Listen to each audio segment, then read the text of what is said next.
네, 안녕하세요. 2021년 7월 1일 목요일, 네, 오늘 뉴스 브리핑 시작해 보도록 하겠습니다. 네, 오늘은 7월 1일입니다. 2021년 하반기를 시작하는 첫날이니까요. 다시 한번 또 2021년 상반기 열심히 하셨기 때문에, 이제 곧 여름 휴가도 오긴 하지만, 그래도 또 2021년 하반기를 시작하는 첫날이기도 하니까요. 또 마음을 좀 다져서 좀 멋진, 예, 하반기 또 맞이하시기 바랍니다. 첫 번째 뉴스부터 시작해 보도록 할까요? 네, 매일경제신문 지면 뉴스 첫 번째 뉴스고요. 재건축 단지에 한동만 그대로. 이건 제가 한 10번도 더 읽었던 기사 중에 하나였었죠.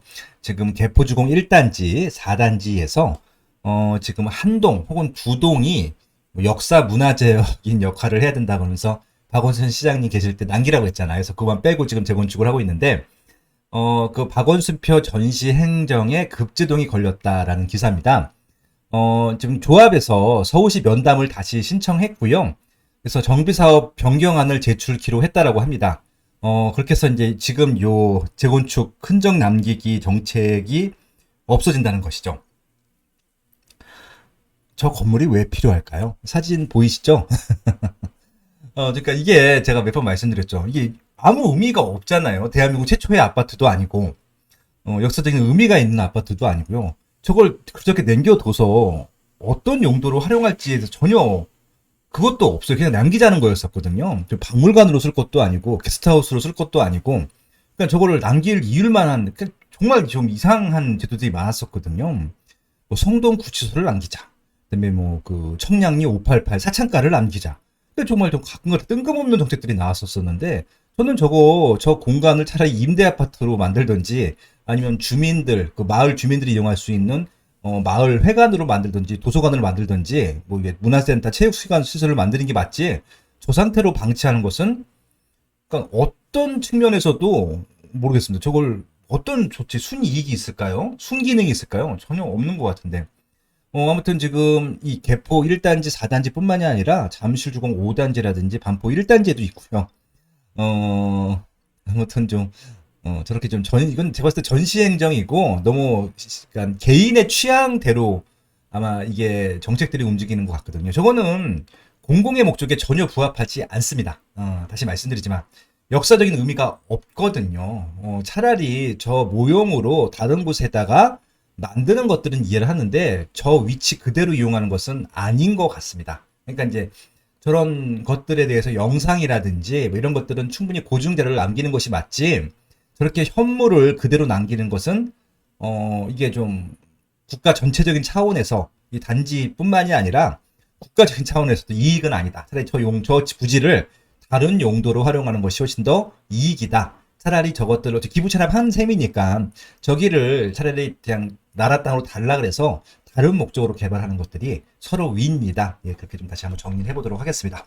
잘 하고 있는 것 같고요. 네. 한국 건산인에서 세미나를 했는데요. 임대차법 그 전세가가 급등했다라고 하는 것들이고요. 하반기에 2.3% 오른다는 전망이 나왔다라고 합니다. 전세 매물 잠김 지속 예상이고요. 체감 상승률은 훨씬 더 크다라고 하는 것들이고 매매값은 1.5%. 그러니까 이게 좀 뜬금없는 것들인데 통상적으로 전세가보다 매매가가 더 상승률이 높아요. 그러니까 그 이유는 전세가는 실수요만 있는 것들이고 매매가는 실수요 플러스 투자 수요가 있는 것들인데 지금 이게 왜 매매 가격 상승이 더 낮느냐? 그러니까 말 그대로 저 2.3%라고 하는 것은 실수요에 대한 상승률이 거고요. 매매가 같은 경우는 실수요도 지금 거래가 안 돼요. 실수요가 좀 줄어있죠. 줄어든 이유는 매물이 없기 때문에. 예, 너무 놀랍게도. 그러다 보니까 투자 수요는 아예 없고 실수요만으로도 저렇게 상승률이 줄어든다? 두 가지 이유가 있는 거죠. 거래가 안 된다는 얘기예요, 결국은. 아무튼 지금 여러 가지 문제들이 있는데요. 임대차 입법만 문제는 아니겠죠. 여러 가지 이유가 더 있겠죠. 일단 매물이 없는 것도 문제고요. 임대차 입법도 문제고요. 미래에 좀 입주할 수 있는 확정된 입주 물량이 없는 것도 문제고요. 여러 가지 문제들이 있습니다. 그리고 다시 말씀드리지만 이게 이제 그 임대 물건이라고 하는 것이 다 주택자가 있어서 임대 물건들을 공급해야만 나올 수 있는 거잖아요. 그러니까 이제 임대차 입법 자체도 문제지만 다주택자를 규제하는 것 자체도 문제인 것이죠. 어저께 이제 그런 뉴스가 하나 나왔었습니다. 그 김우겸 지금 국회의원이죠. 지금 서초구 우면동에 갭 투자했던 거 이제 7월 달에 입주한다는 기사가 났더라고요. 작년 1년 전에 샀던 것들인데 그것도 아내분이 샀다고 하더라고요. 그 흑석동에 있는 상가주택도 아내분이 샀다는데 아내분이 참 재테크를 잘 하시는 것 같아요. 아무튼 갭 투자했던 거 이제 입주를 한다라고 합니다. 보통 다 그렇게 입주들을 하는 것들이거든요. 그래서 13억 8천만 원을 샀는데 지금 20억이 넘는데요. 그러니까 지금 대출이 안 나오죠. 다행히 뭐 그분은 대출 없이 그 집에 입주할 수 있다라고 하더라고요. 아무튼 그런 부분들인 것들이잖아요. 그러니까 작년에 사놨던 것들 들어가는 것들이어서 그러니까 이제 그 김의겸 국회의원이 들어가는 주택들은 올해 실적에는 반영이 안 돼요. 왜? 2020년에 거래가 된 것이기 때문에. 그래서 실질적으로 13억 8천만 원에 샀던 게 20억 올랐으니까 이게 몇 프로예요? 굉장히 많이 올랐을 거잖아요. 그래서 이렇게 실질적으로 실제 입주할 때 가격으로 올해 상승률을 계산하게 되면 많이 오른 것들인데 대부분 이 비싸기 때문에 특정 목적으로 인해서 아니면 또 이게 임차 기간들을 맞춰야 되기 때문에 좀 뒤늦게 들어가는 게 일반적인 관례잖아요. 그래서 1년 만에 입주를 하는 것들이죠. 그러면 결국은 매매가 상승률에는 반영이 안 되죠. 제가 지금 무슨 말씀 드리는 줄 아시겠죠? 이게 바로 전세가보다 매매가의 상승률이 낮은 이유입니다. 매매가가 올라가지 않는다는 게 아니라 사두는 수요들이 있거든요. 저건 투자 수요가 아닙니다. 투기 수요도 아니고요. 그 김의겸 국회의원도 투기한 거 아니에요. 정상적인 수요고요. 지금 이낙연 총리도 경희궁 자이를 지금 살고 있는데 집은 그 경희궁의 아침이라는 또 다른 아파트잖아요. 그러니까 그렇게 좀 분리하는 것들 같은 경우는 투기는 아니라고 생각을 합니다. 실수요라고 하는 것들이죠. 그래서 그렇게 실제 사두는 수요고 나중에 입주하는 것들 때문에 전셋값의 상승이 이런 시세 상승률에는 반영이 안 되는 것들도 염두를 해두시면서 이 수치를 보셔야지 이해하실 수 있습니다. 매매가가 안 올랐네? 그런 의미가 아닙니다. 이미 사뒀던 수요이기 때문에 오른 거라고 보시는 게 맞아요. 그러니까 실질적으로 그 단지의 시세 변화를 보셔야지 매매값이 몇 프로 올랐냐 이게 보는 거 아닙니다. 네, 다음 뉴스고요. 전국 미분양 역대 최저 수준이고요. 수도권은 1303가구로 뚝 떨어졌다. 아파트값 오르자 분양이 호조다. 이건 제가 몇 번 말씀드렸죠. 주택 가격이 하락하려고 하면은 이게 이제 매수하려는 사람들보다 매도하려고 하는 사람들이 많아야 되는 것들이고 매도하려고 하는 사람들이 많다는 것들에 대한 지표로서는 이제 시장에 중개업소에 등록된 매물 숫자가 증가하는 것들도 있겠지만 그 뒤 사인으로서 오히려 미분양 물량들이 증가하는지 보자 말씀드렸잖아요. 미분양이 줄고 있죠. 그러면 지금은 가격이 하락할 가능성이 낮은 거죠. 그렇게 이 수치를 활용하시면 된다. 다시 한번 말씀을 드렸습니다. 강남, 강북 신축 입단 신고가일 텐데 자고 나면 뛰는 새 아파트 반포 아리팍 40억 육박일 텐데요. 이게 무슨 얘기냐면은 어저께 기사 났던 것들인데 39억 8천만 원, 2천만 원만 더 받으면 40억이었었는데 2천만 원을 깎아달라고 했었나 보죠. 아무튼 예, 그렇게 지금 거의 모든 아파트들이 신고가를 갱신하고 있다. 뭐 그런 것들입니다. 한번 볼까요? 서초구의 아크로 리버파크 129는 51억, 84는 39억 8천만 원. 아까 이 얘기고요. 레미안 리더스원 29억 5천만 원, 신반포 자이 31억 7천만 원. 와우. 아크로 리버뷰 신반포 78제곱미터가 34억. 다 이게 1억 넘는 거네요. 그 다음에 강남구에는 레미안 대치팰리스 114가 44억. 삼성도 센트럴 아이파크가 103제곱미터가 35억. 경희궁자이가 19억 4,500만 원. 2편에서 신촌 1단지 5구 24평이죠. 14억 3,500만 원. 힐스테이트 서울숲 리버 84가 15억 5천만 원. 왕십리 자이 5구가 13억. 3배씩 올랐어요. 3배씩 올랐네요. 정확히. 네. 그렇다고요. 네. 아무튼 이것들이 뭐 거래량이 많은 게 아니라 이렇게 신고가 한 건씩 거래가 되는 거예요. 그러면 이제 그게 시사가 되는 것들이죠. 그렇게 지금 가격이 오르고 있다. 그 정도로만 아시면 될 것 같고요. 그 부동산 스터디의 강영훈 대표하고 토미부동산의 김재경 소장하고요. 지금 내기를 했어요. 올해 84 기준으로 아크로 리버파크가 40억이 넘느냐 안 넘느냐. 강영훈 같은 경우는 안 넘는다라고 했고요. 토미부동산 김재경 소장은 넘는다고 했거든요. 아무튼 누가 이기든지 간에 이기는 사람, 지는 사람이 밥을 사기로 했고요. 저는 심판 심판 자격으로 밥을 얻어먹기로 했습니다. 한번 아크로 리오파크가 올해 안에 40억이 넘는지 안 넘는지 한번 지켜보자고요. 뭐 이게 뭐 웃거나 뭐 즐기거나 뭐 이게 뭐 박수 칠 일은 아닌데 대한민국 최고가 아파트의 시세 변화표를 그런 식으로 한번 재밌게 지켜보자는 말씀을 드려보고 싶은 거예요. 예, 그렇습니다.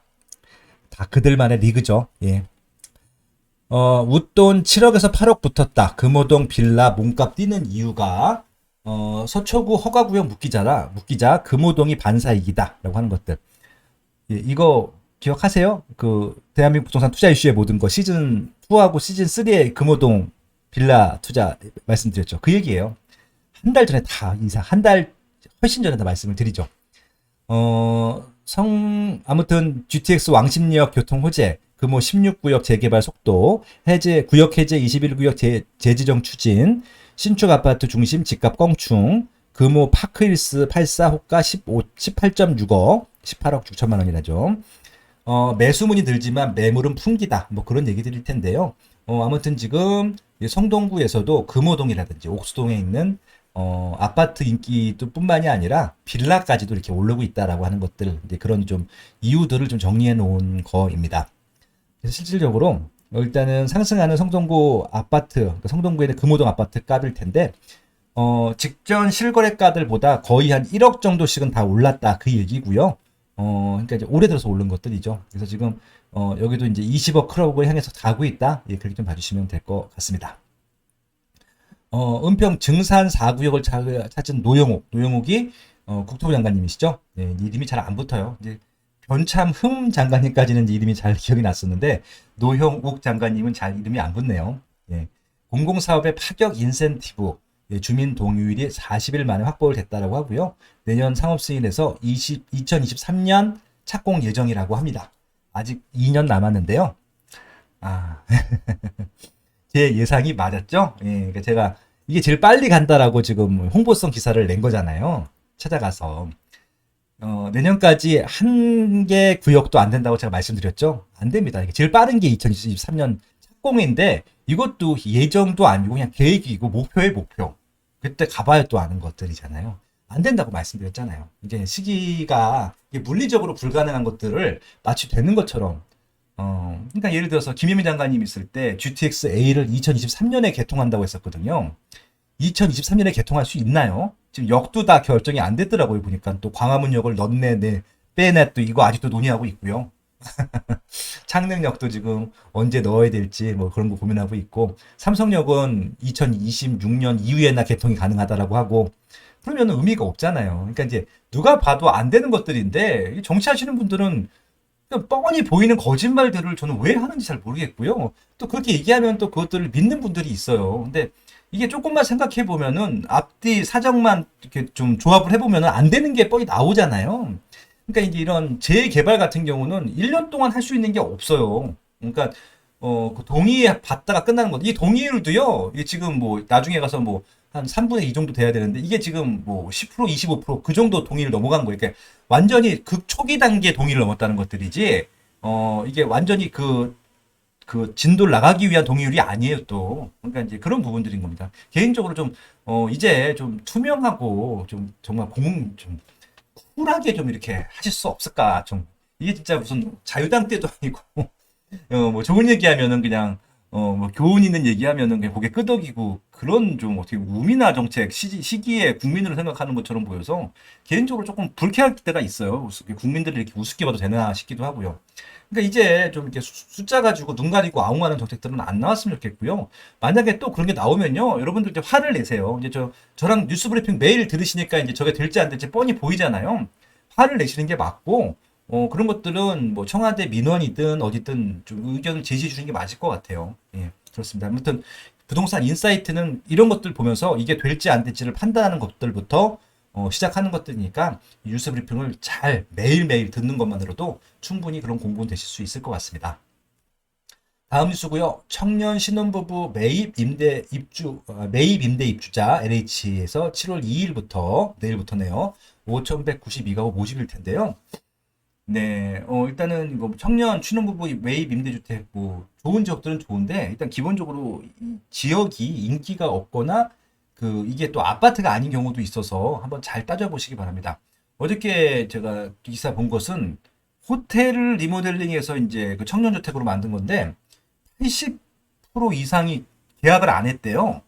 일단 뭐 이게 뭐 20대 1로 당첨이 됐는데 계약 안 하면은 이제 그 다음에 당첨 기회가 1순위가 없어지는 것들이거든요. 왜 안 했냐? 생각보다 싸지도 않고 생각보다 시설 비용을 또 따로 내라고 하고 비용도 많이 들고 결정적으로 주거 환경이 아니라는 거잖아요. 그러니까 이제 그렇게 비즈니스 호텔로 쓰던 상경이 어딜까요? 예, 술집 많고 퇴폐업소 많은 곳이잖아요. 호텔 리모델링. 무슨 말씀인지 아시겠죠? 물론 이제 여기서 지금 청년 신혼부부 매입 임대 같은 입지가 다 그렇다는 건 아닌데 일단은 이게 잘 나가는 시설이었으면은 LH한테 안 팔았겠죠.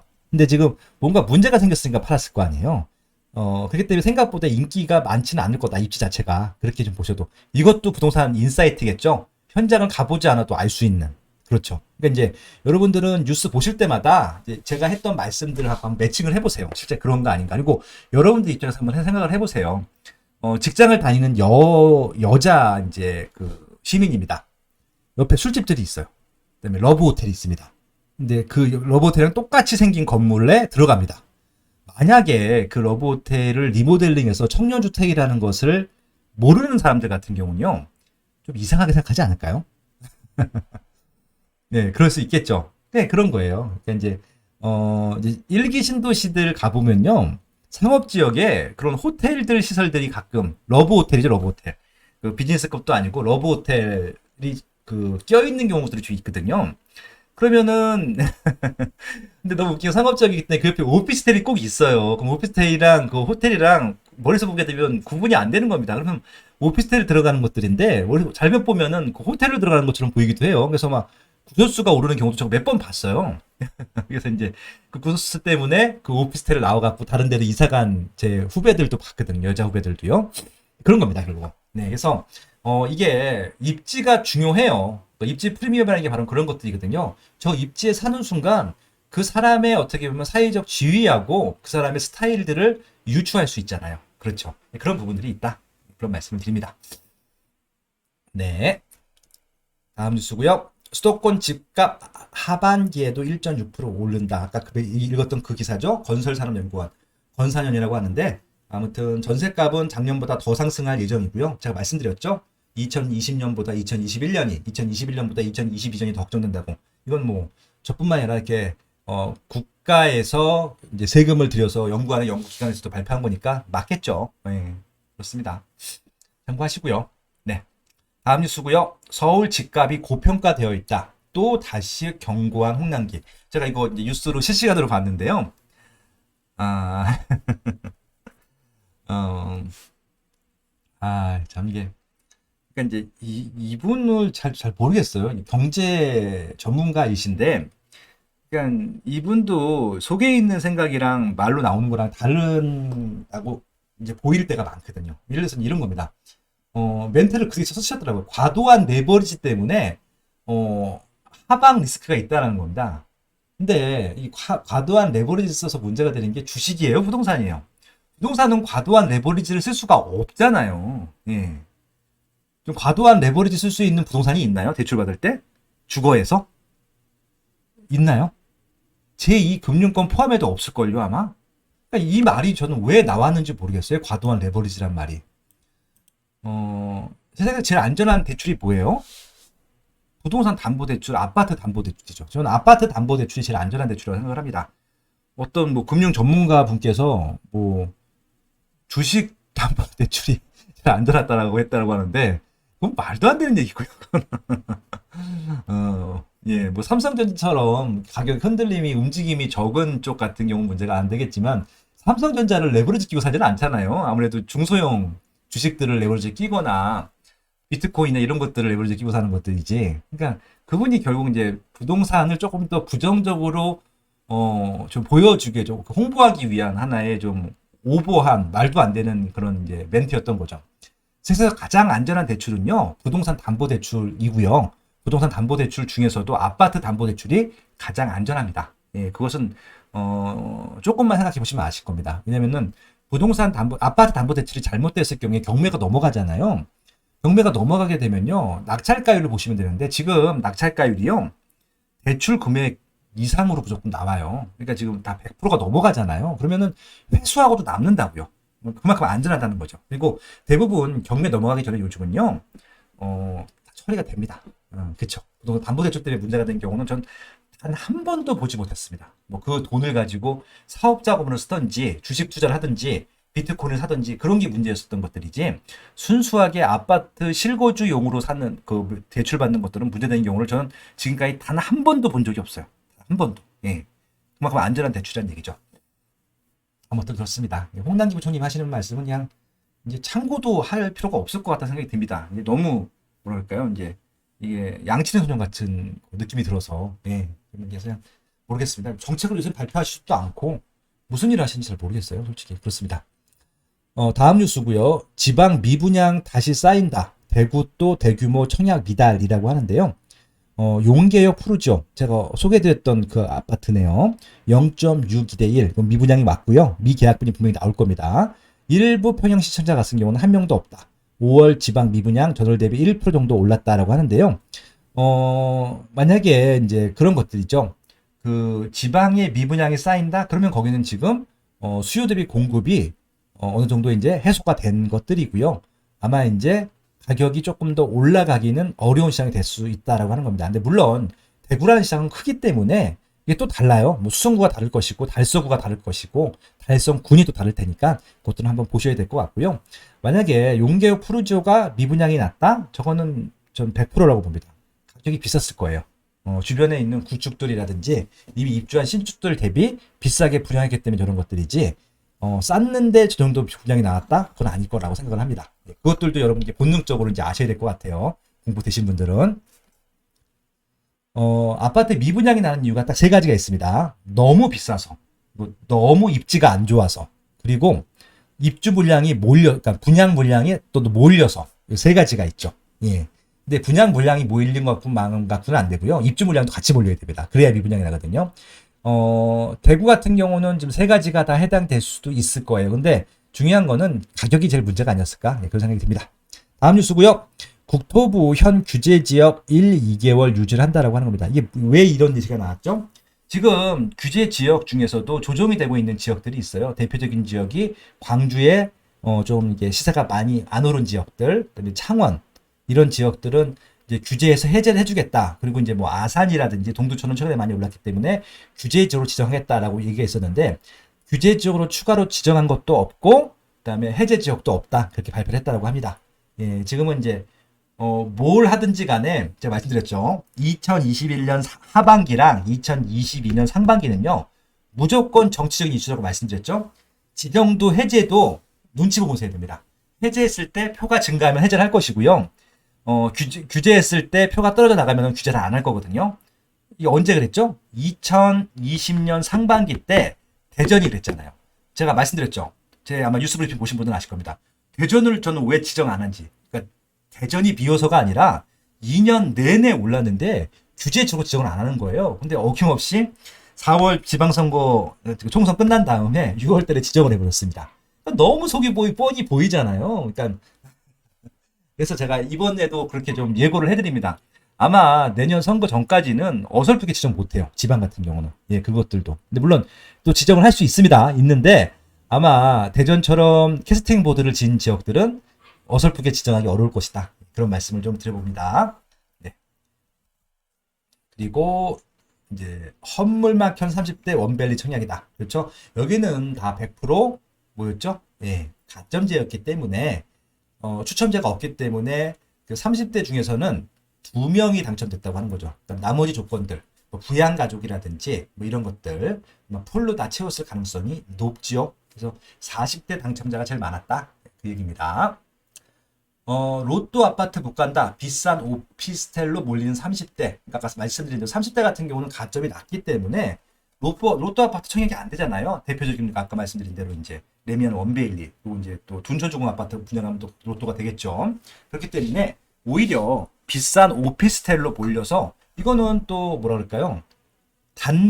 단기 매매가 가능하거든요. 그래서 피가 조금 붙었을 경우에 매매도 가능하기 때문에 그렇게 요새 오피스텔 투자를 하시는 분들도 많습니다. 오피스텔 투자 제가 아무거나 하면 안 된다고 말씀을 드렸고, 오피스텔 투자 잘 모르시겠으면요. 대한민국 부동산 투자 이슈의 모든 거 시즌2하고 3에서 오피스텔 편 몇 개 만들어 놨었거든요. 한번 보시면 좋겠어요. 네. 그리고 팟빵에서 하이엔드 오피스텔도 제가 했었거든요. 그 편 꼭 들어보세요. 다음 뉴스고요. 서울 10건 중에 4건이 월세라고 합니다. 규제발 전세 소멸 현실화할 텐데요. 전세가 소멸되지는 않을 겁니다. 다만 지금 전세 가격이 많이 올랐기 때문에, 그리고 지금 종부세 문제들 때문에 아마 일부러 반전세입니다. 이거 월세가 아니라 반전세라고 봐주시면 될 것 같고, 이것들이요, 집주인이 원해서가 아니라 세입자들도 이걸 원해요. 왜? 보증금이 없기 때문에, 올려줄 돈이 없기 때문에. 그래서 양쪽의 합의 맞아서 진행되는 거라는 것만 알고 있으면 됩니다. 이게 어느 일방적인 제도가 아니라는, 현상이 아니라는 것들입니다. 그리고 규제 때문에 생긴 새로운 트렌드라고 보시면 될 것 같아요. 다음 뉴스. 더 꼬이는 주택시장, 월세 사느니 사자. 조급해진 30대 서울 아파트 42% 영끌 읽다고 할 텐데, 지금 서울 아파트는 살 수가 없고, 서울에서 산다 하더라도 중하위권 혹은 경기도 인천을 산다라고 말씀을 드렸죠. 거기다가 또 그것도 안 되면 입지를 포기 못 하시는 분들은 빌라를 사고 있는 것들이죠. 네, 근데 전 빌라는 조금 신중하자라고 말씀을 드립니다. 차라리 입지 좋은 경기도나 인천이 좋다고 말씀드렸습니다. 아파트. 그렇게 좀 봐주시면 될 것 같고요. 아무튼 지금 임대인들 다 주택자들을 규제를 하다 보면은 이렇게 엉뚱한 풍선 효과들이 생기고요. 이것들이 나중에 이게 좀 사회적인 문제가 생길 수도 있을 것 같아요. 이렇게 지속되게 되면은. 그래서 그 문제가 생기기 전에 이 규제 정책을 좀 푸는 방법들도 고민을 해볼 때가 됐다. 예, 그런 말씀을 드리고 싶습니다. 다음 뉴스고요. 양도소득세 중과 부담 컸나? 5월 분양권 거래 올 들어 최대다라고 합니다. 네. 그래서 이제 지금 5월 달에 분양권 전매 건수가 마지막이기 때문에 많이 거래를 했다라고 하는 것들이고요. 실질적으로 분양권이 또 많이 오르기도 했죠. 많이 올라서 판 것들도 있다. 그렇게 이해하시면 될 것 같습니다. 분양 소식에 들썩이는 고독 신도시 집가. 고독 신도시가 어디예요? 저기 강동구 고독동이 아니라 평택입니다. 삼성 후광휴가 이제 시작이고 전용 84가 10억이래요. 평택도 10억 시대에 진입을 하고 있다. 예, 그래서 삼성전자 평택공장 호재가 톡톡히 있고, 그다음에 또 교통 문제도 있고요. 새 아파트 있고, 그래서 이제 오를 여지가 있다라고 투자자들이 판단한 것들이고, 말씀드렸죠. 화성 동탄도 이제 15억짜리 아파트가 나왔기 때문에 지금 평택은 화성 동탄 가격을 충분히 따라가고 있다라고 말씀을 드리는데, 평택과 화성 동탄을 비교했을 때 화성 동탄보다는 평택이 많이 저렴하기 때문에 조금 더 올라갈 여지가 있다라고 투자자들이 판단한 겁니다. 저는 뭐 합리적인 판단이라고 생각을 하고 있고요. 그리고 이제 중요한 것은 이렇게 올라가다 보니까 아파트 매물이 잠기죠. 시세가 올라가게 되면 또 매도자들이 또 물건을 드립니다. 내놓지 않죠. 그러다 보니까 그 입지의 주거용 오피스텔 시세도 올라가더라라고 하는 겁니다. 그래서 살짝 분양 광고네요. 예, 그래서 분양 광고는 잊지 않겠습니다. 주거용 오피스텔은 제가 여러 가지 말씀을 드렸습니다. 무조건 잘 되는 것이 아니기 때문에 조심하십시오라고 다시 한번 말씀을 드립니다. 네, 이렇게 해서 2021년 7월 1일 하반기 첫 번째 뉴스 브리핑을 마무리했습니다. 오늘도 재미있고 좋은 기사들이 많았습니다. 오늘 목요일이고요. 내일 또 금요일입니다. 그리고 이제 7월달 됐기 때문에 제가 6월달 자료들을 잘 정리해서 월간 빠숑 매거진으로 자료실 올려놓을 예정이고요. 유튜브 골드 회원 분들 같은 경우는 커뮤니티 폴더에 들어가시면 있을 것 같고요. 다음 주에요. 제가 이번 주말까지 정리를 하겠습니다. 그리고 스마트 튜브 멤버십 분들은 자료실 가시면은 제가 다음 주까지 올려놓을게요. 그리고 월간 빠숑 가지고 제가 또 특강하죠. 예, 그것들도 곧 찍어서 올려드리도록 하겠습니다. 네, 2021년 7월 1일 목요일자 뉴스 브리핑 여기서 마무리하겠습니다. 건강하시고요. 저는 내일 오전 8시에 뵙도록 하겠습니다. 고맙습니다.